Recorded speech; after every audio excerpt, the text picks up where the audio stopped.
¿Qué tal, chicos? ¿Cómo les va? Bueno, acá estamos reunidos para dar otra clase. El tema de hoy va a ser médula ósea y tejido hematopoyético. Vamos a empezar a decir, ya mencionamos la médula ósea, ¿se acuerdan que hablamos del tejido óseo, no? La médula ósea es un tejido biológico flexible que se encuentra ¿dónde? ¿Dónde? En el interior de los huesos. ¿Qué huesos? Los huesos largos, en las vértebras, en las costillas, acá fundamentalmente acá en el esternón. También hay médula ósea en los huesos del cráneo, también hay en la cintura escapular, también hay en la pelvis. Tenemos que decir que todas las células sanguíneas derivan de una célula madre hematopoyética y pluripotencial. ¿Dónde está ubicada esa célula madre hematopoyética y pluripotencial? En la médula ósea. Más o menos el 4% de nuestra masa corporal es médula ósea. Por ejemplo, una persona de 65 kilos tiene médula ósea más o menos 2,6 kilogramos. El componente hematopoyético de la médula ósea produce más o menos unos 500 millones de glóbulos rojos por día y utiliza toda la vasculatura, o sea, todo el aparato vascular de la médula ósea como conducto de circulación del cuerpo, o sea, de ahí pasan al cuerpo. La médula ósea también es es muy importante y es clave en el sistema linfático. ¿Por qué es clave para el sistema linfático? Porque produce linfocitos que forman parte del sistema inmune de nuestro cuerpo. No confundir, chicos, médula espinal con médula ósea. ¿Por qué? La médula espinal está localizada en nuestra columna vertebral. ¿Y qué hace? Es la encargada de transmitir los impulsos nerviosos a todo el cuerpo. Esa es la médula espinal. En cambio, la médula ósea, que está en el esternón y todos los demás lugares que yo les mencioné recién, la médula ósea es la médula hematopoyética, la médula que crea sangre. ¿Cuántos tipos de médula hay? Bueno, tenemos la médula ósea roja, ya habíamos dicho en clases anteriores que es un tejido esponjoso que está en los huesos planos, como por ejemplo el esternón, las vértebras, la pelvis, la costilla, y que tiene una función hematopoyética, hematosangre, poiesis, creación. Esa médula ósea roja. Luego está la médula ósea amarilla, que es grasa, es tejido adiposo, y está localizada en los canales, en los canales medulares de los huesos largos. Existe también una médula gelatinosa o gelatiforme, que es semitransparente y de una consistencia más bien blandita. Rara vez se encuentra en el hombre, solamente se puede encontrar en el hombre adulto. Ocupa las aureolas de los huesos anchos que entran en la constitución ósea del cráneo y la cara. Solamente en los hombres mayores podés encontrar esa médula gelatinosa. Existe también una médula gris que muy raramente aparece en el hombre, y cuando aparece lo hace después de los 50 años, sustituyendo ¿a quién? A la médula grasa, a la médula amarilla. Está formada por esta médula gris está formada por una sustancia gelatinosa de aspecto grisáceo y se cree que está formada por hidratos de carbono, o sea, por azúcares. Pero donde sí aparece médula gris es en los roedores. Ahí sí. Bueno, la médula ósea roja es el sitio donde se produce la sangre, donde se produce el hematopoiesis, ¿no? Y entonces, a partir de una célula madre, da origen células hijas, que después se van diferenciando, y así tenemos glóbulos rojos, blancos y plaquetas. Hoy en día se están haciendo trasplantes de médula ósea y se están salvando muchísimas vidas, sobre todo pacientes con enfermedades gravísimas de la sangre, como ser la leucemia. Hay un video en el cual se muestra que el médico, el hematólogo, hace una punción acá en el esternón generalmente, y es una aguja gruesa que usa, que tiene un tope, o sea que no puede entrar toda la aguja, puede entrar solamente hasta donde está el tope. Se aspira esa matriz celular que está en la médula ósea, y luego se le inyecta al paciente que tiene, por ejemplo, una leucemia. Previamente a hacer toda esta operación, hay que hacerle al paciente la prueba de HLA, es la prueba de compatibilidad entre el donante y el receptor. Muy bien, entonces si el paciente pasa la prueba de histocompatibilidad, la HLA, entonces sí podemos hacer el trasplante de médula. ¿Qué pasa? Cuando las células, estas células madres sanas, que nosotros le inyectamos al paciente por vía endovenosa, circulan por la sangre y van a la médula, se instalan en la médula, en la parte externa de la médula, ¿verdad? Se instalan en la parte externa de la médula y se adhieren ahí. Y luego comienzan a crecer, comienzan a proliferar, como si fueran, metafóricamente hablando, como si fueran filamentos, es decir, se adhieren a la parte externa de la médula y se empiezan a multiplicar estas células, ¿verdad? Entonces empiezan a crecer y va creciendo tejido medular sano que se va a imponer sobre el tejido medular enfermo, porque esa médula del paciente con leucemia está enferma. Vamos a ver después en otra clase que hay muchas enfermedades que se originan en la médula ósea, ¿verdad? Por ejemplo, hay anemias muy tremendas, hay leucemias, problemas de plaquetas, trombocitopenias, etcétera, etcétera, o sea, patología de las plaquetas que también ocurren porque la falla está en la fábrica, ¿verdad? En la fábrica principal de células sanguíneas. Existe en Argentina quien maneja todo el sistema de donación de órganos, células y tejidos. Ustedes saben que es el INCUCAI, el Instituto Nacional Único Coordinador de Ablación e Implantes. Y a su vez, este INCUCAI está relacionado con institutos internacionales. Hay redes a nivel internacional para el trasplante de órganos y de médula, ¿no? Puede ser que a lo mejor células de Argentina sirvan para Europa y viceversa, o un órgano de Europa para Argentina o de cualquier parte del mundo. Eso lo maneja el INCUCAI. O sea que él, además de tener un registro de la gente que precisa trasplante de órganos, trasplante de tejido, trasplante de células, está conectado a una red internacional y se abastecen mutuamente. Eso es muy bueno.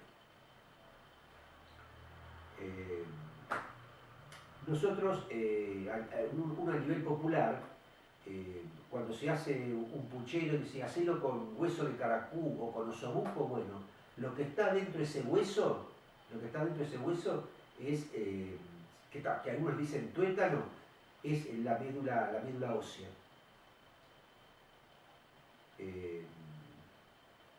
Se refiere a la médula ósea de los animales. Bueno, este es un dato anecdótico, ¿no? Bueno, entonces, yo recién hablé de tejido hematopoyético. Hematosangre, poiesis, creación. Entonces decimos que el tejido hematopoyético es el responsable de la producción de las células sanguíneas. ¿Dónde hay tejido hematopoyético? Hay tejido hematopoyético en el vaso, en nuestro vaso con B larga, por supuesto, y Z, en los ganglios linfáticos, en el timo y fundamentalmente en la médula ósea roja, que es el centro hematopoyético más importante de nuestro organismo. Cuando nosotros nacemos, toda la médula ósea es roja. En la edad adulta aparece después la amarilla. en los adultos, la médula roja persiste en los intersticios de los huesos esponjosos, ¿no? Y se trata de un tejido blando, formado por fibras reticulares y gran cantidad de células. ¿Qué células forman este tejido? Hay células adiposas, además de las células madre, ¿no? Hay células adiposas, hay macrófagos o histiocitos, son grandes defensores del organismo, hay células reticulares y hay células precursoras de la serie linfoidea. Las células madres eritropoyéticas, tienen gran capacidad de división y una vez producida la división celular, se lleva a cabo la diferenciación celular.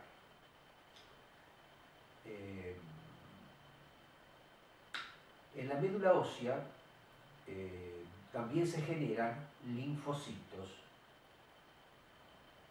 pero luego estos linfocitos que se forman en la médula ósea van a completar su desarrollo en los órganos linfoides, de ahí que se denominan células linfoides. Bueno, con respecto a las plaquetas, tenemos que decir que se originan ¿por qué? Por la fragmentación de una célula grandota que se llama megacariocito. Entonces, estalla esa célula y el citoplasma, la célula gigante, ¿no? Polimorfonucleada, estalla y los pedacitos de citoplasma van a dar origen a las famosas plaquetas tan importantes en la coagulación de la sangre. Entonces, de base a lo que hemos dicho, podemos más o menos resumir lo siguiente. El tejido hematopoyético puede ser de dos tipos. Puede ser mieloide o linfoide. El tejido mieloide es el tejido mieloide es el que forma la médula ósea roja. ¿Se encuentra dónde? ¿Dónde se encuentra? Se encuentra entre las trabéculas del tejido óseo esponjoso. Formado por fibras reticulares y una gran cantidad de células madres precursoras de los glóbulos rojos, blancos y plaquetas. Mientras que el otro tejido hematopoyético, el linfoide, ¿qué pasa con este tejido linfoide? En él se produce la diferenciación de los linfocitos. En él se produce la diferenciación de los linfocitos. En el tejido linfoide se produce la diferenciación de los linfocitos. ¿Dónde encontramos tejido linfoide? Encontramos tejido linfoide en los ganglios, en el timo, en el vaso, en las amígdalas, ahí en esos sitios. Yo en el apunte, yo les subo, hay un diagrama, un esquema de todas las células del sistema hematopoyético, que integran el tejido hematopoyético, ¿no? Y ustedes observan, hay una célula madre, que es una célula madre hematopoyética multipotencial, que dicen stem cell, que da origen a dos células hijas, una que es la precursora de la serie mieloide y otra la precursora de la serie linfoide. Y entonces después esa célula precursora mieloide se da origen al megacardioblasto y al mieloblasto. El mieloblasto a su vez da origen a 4 células. Y esas 4 células, al diferenciarse, ¿a qué nos da origen? A los neutrófilos, a los basófilos, a los eosinófilos y a los monocitos. Todo eso viene del mieloblasto. Después, el precursor común mieloide da origen a un megacardioblasto y un proeritroblasto. Ese megacardioblasto da origen a un megacariocito que termina, al romperse, al estallar, da origen a las plaquetas. Y después el proeritroblasto, a través de una serie de diferenciaciones, llega a reticulocito, que es el glóbulo rojo inmaduro, y finalmente al glóbulo rojo maduro carente de núcleo. también esa célula precursor mieloide da origen a mastocitos. El mastocito no es una célula sanguínea. Dijimos también, volviendo a la serie blanca, que el mieloblasto da origen a un monoblasto, que se transforma en promonocito y finalmente en el monocito maduro. Posteriormente, el monocito maduro se transforma en macrófago y da origen también a unas células llamadas dendríticas. Y con respecto a la otra serie, el precursor común linfoide da origen a un linfoblasto que luego pasa a ser prolinfocito, y ese prolinfocito da origen a dos células, un linfocito pequeño y otra célula llamada célula asesina natural, que es un linfocito grande, un linfocito que tiene granulaciones y grande. En cambio, el linfocito pequeño carece de granulaciones. Ese linfocito pequeño se diferencia en linfocito B y linfocito T. ¿Se acuerdan? Vaso-timo. Y en los linfocitos B larga dan origen a los plasmocitos, o sea, las células plasmáticas. Y también la serie linfoide da origen a una célula linfoide dendrítica, igual que el monocito. Entonces, si a ustedes les preguntan cuáles son las células madres en el tejido de la médula ósea, en el tejido sanguíneo o tejido hematopoyético, como lo quieran llamar, las células madres son la célula hematopoyética pluripotencial, la stem cell, y el precursor mieloide, ella da origen al precursor mieloide y al precursor linfoide. Esas son las células madres. Luego vienen las células precursoras, que son todos esos nombres que yo le acabo de dar. Y finalmente, las células maduras. ¿Cuáles son las células maduras? Las que circulan por nuestra sangre. ¿Y cuáles son las células que circulan por nuestra sangre? Son los neutrófilos, encallados y segmentados, los eosinófilos, los basófilos, los linfocitos, los monocitos y las plaquetas. Y eventualmente podés ver en sangre periférica alguna célula plasmática, pero muy poquitita, en condiciones normales. Porque vamos a ver que hay una enfermedad que se caracteriza por la proliferación de células plasmáticas. Muy bien, vamos a continuar.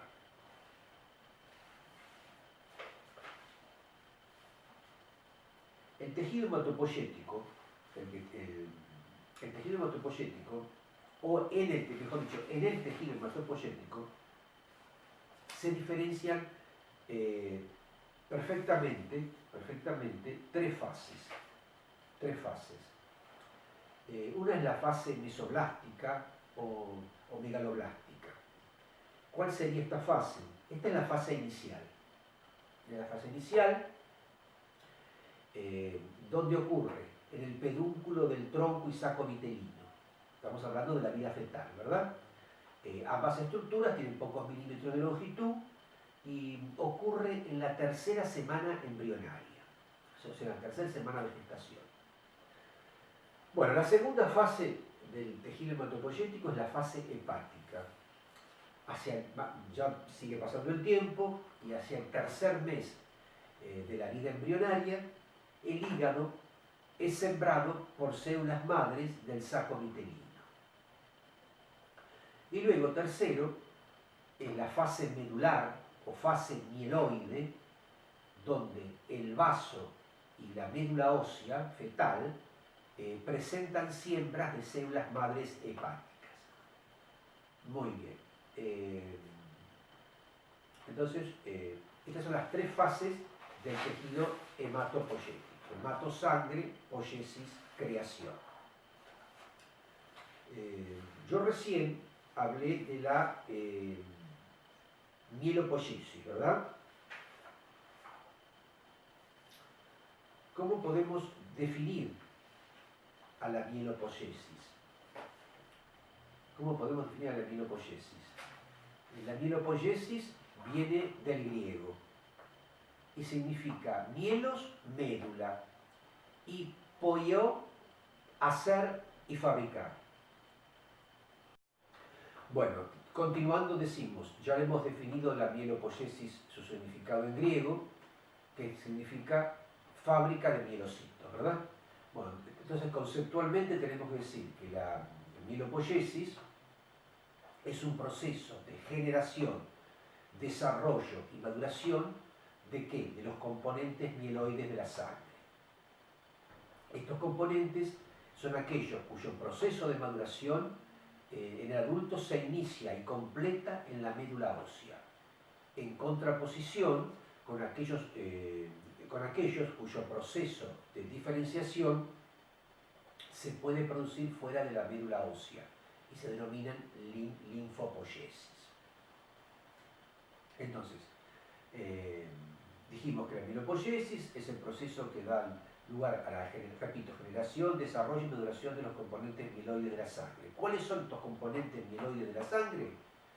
Los glóbulos rojos o eritrocitos, las plaquetas, los neutrófilos, los basófilos, los eosinófilos y los monocitos. A cada tipo de mieloide le corresponde respectivamente un proceso generativo distinto. Ustedes se dieron cuenta en la lámina que yo les envío que son distintas células, ¿no? Se van desarrollando y tienen distintos nombres hasta llegar a la célula madura que encontramos en el torrente sanguíneo. Y esto es con respecto a la mielopoiesis.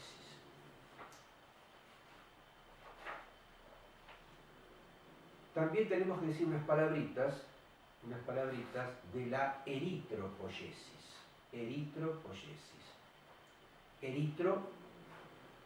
sangre, poiesis, creación, ¿no?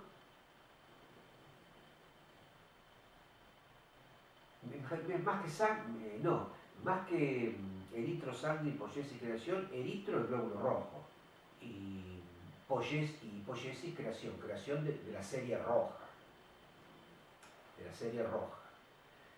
O sea que la eritropoiesis conceptualmente es la producción de glóbulos rojos, también llamados eritrocitos o hematíes. Se estimula la eritropoiesis mediante la disminución de oxígeno en la circulación, detectada por los riñones. Entonces, ¿qué pasa? Estos segregan una hormona que se llama la eritropoyetina. ¿Qué pasa con esta hormona? Estimula la proliferación y diferenciación de los precursores de los glóbulos rojos, lo que activa el aumento de la eritropoiesis en el tejido hematopoyético. Y también activa la producción de glóbulos rojos. En las aves y los mamíferos, en las aves y los mamíferos recién nacidos, esta se encuentra en el centro de la médula ósea roja.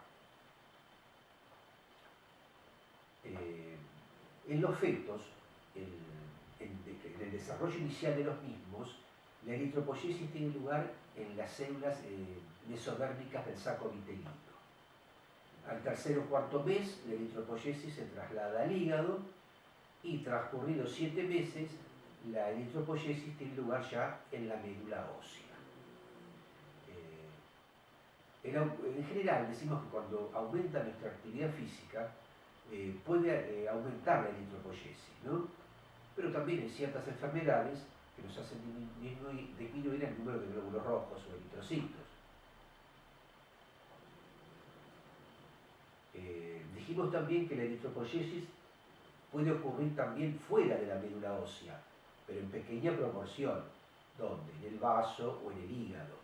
Eso sería una eritropoiesis extramedular, pero muy poquito. La base, la fundamental es acá, en la médula ósea, ¿verdad? Dijimos también que la vida media de los glóbulos rojos o eritrocitos, antes se decía que de 100 a 120 días, pero estudios recientemente realizados se dice que el pelotón de glóbulos rojos vive 30 días y solamente algunos glóbulos rojos llegan a 100, 120 días.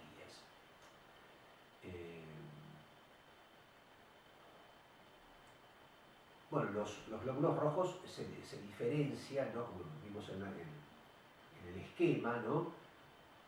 Hasta llegar a, digamos, al reticulocito y después el reticulocito pierde su núcleo, pierde la membrana nuclear, se desintegra y tenemos el glóbulo rojo maduro, que es una célula anucleada. Los glóbulos rojos de los mamíferos carecen de núcleo. Las aves tienen, los glóbulos rojos de las aves tienen núcleo, los mamíferos no.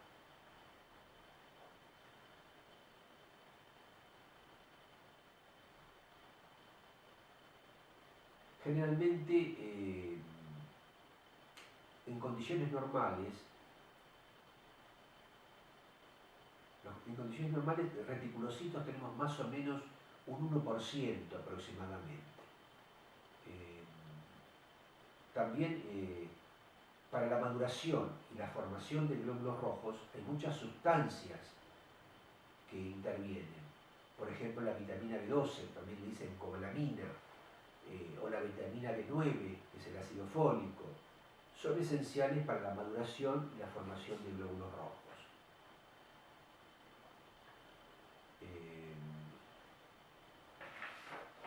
Vamos a ver algo más.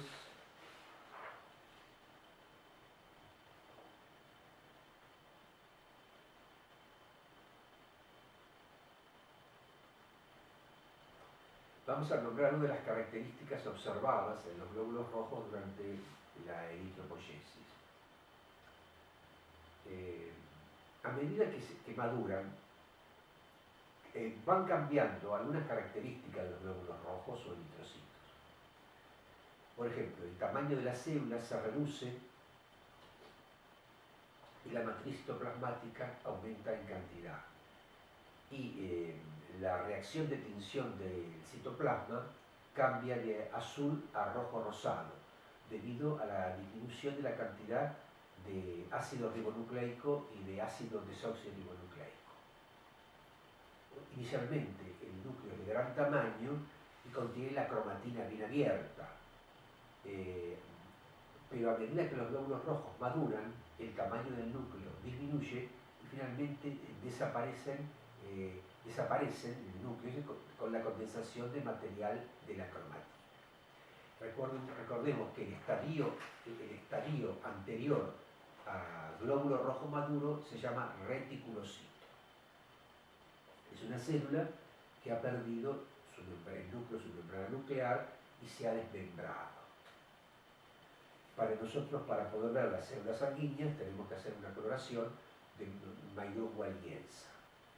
Los europeos y americanos usan otra coloración, la de Ray, pero nosotros usamos Maillot-Walienza. Y para poder ver los reticulocitos hay que hacer una coloración especial con azul brillante de crescino, si no, no vemos los reticulocitos. Bueno, hablamos de la mielopoiesis, hablamos de la eritropoiesis y quisiera decir dos palabritas de la monopoiesis. La monopoiesis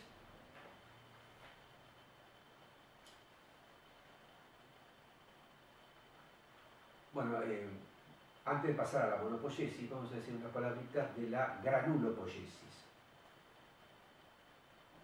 La granulopoiesis es el proceso que permite la generación de granulocitos polimorfonucleares, es decir, núcleos que tienen distintas formas. ¿Cuáles son esos granulocitos polimorfonucleares? Los neutrófilos, los basófilos y los eosinófilos.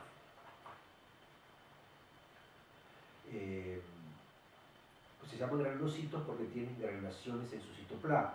Esas granulaciones están llenas de enzimas que luego, como los leucocitos son grandes defensores de nuestro organismo, cuando entra al organismo una bacteria, un virus o cualquier agente patógeno, todo el sistema inmune reacciona y se liberan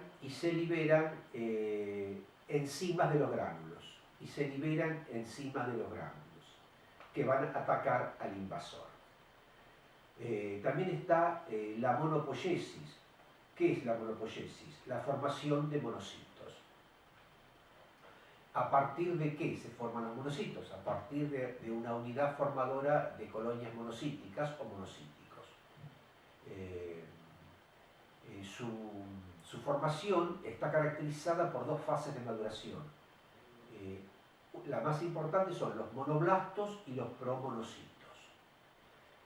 ¿Dónde se localizan los monocitos?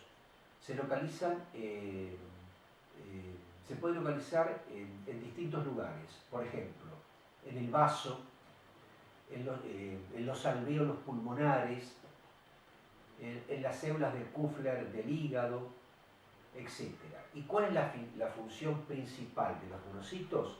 Consiste en fagocitar bacterias, micobacterias, hongos, protozoarios, virus. Esos son grandes defensores del organismo. Y recordemos que el monocito después, en una etapa posterior, se transforma en macrófago. Y el macrófago es un peleador por excelencia. Entonces, vamos a resumir un poquito todo lo que hemos visto hasta ahora. La médula ósea, que está fundamentalmente acá en el esternón, es la fábrica principal de tejido hematopoyético. Bueno, todo parte de una célula madre o stem cell que da origen a sus hijas por división y después por maduración y desarrollo llegamos a las células maduras que tenemos en nuestro torrente sanguíneo. Entonces, de la serie blanca, ¿qué células encontramos? Neutrófilos, encallados y segmentados. O sea, son neutrófilos polimorfonucleares. Luego encontramos eosinófilos y basófilos. Muy bien. Esos tres tipos de glóbulo blanco se conocen con el nombre de granulocitos. ¿Por qué? Porque tienen granulaciones en su citoplasma. En la sangre también encontramos linfocitos y monocitos. Y también en la sangre encontramos, por supuesto, glóbulos rojos, maduros, e inmaduros cuando el paciente, por ejemplo, tiene una anemia. Y también encontramos plaquetas o trombocitos que son tan importantes para la coagulación de la sangre. Bueno, o sea, en la clase que viene, vamos a charlar específicamente sobre sangre, sobre la composición, sobre las funciones que cumple la sangre, sobre el plasma sanguíneo, sobre el suero sanguíneo, qué diferencia hay entre plasma y suero sanguíneo, todas esas cosas que son muy interesantes. Bueno, chicos, yo me despido y será hasta la próxima clase. Y muchas gracias.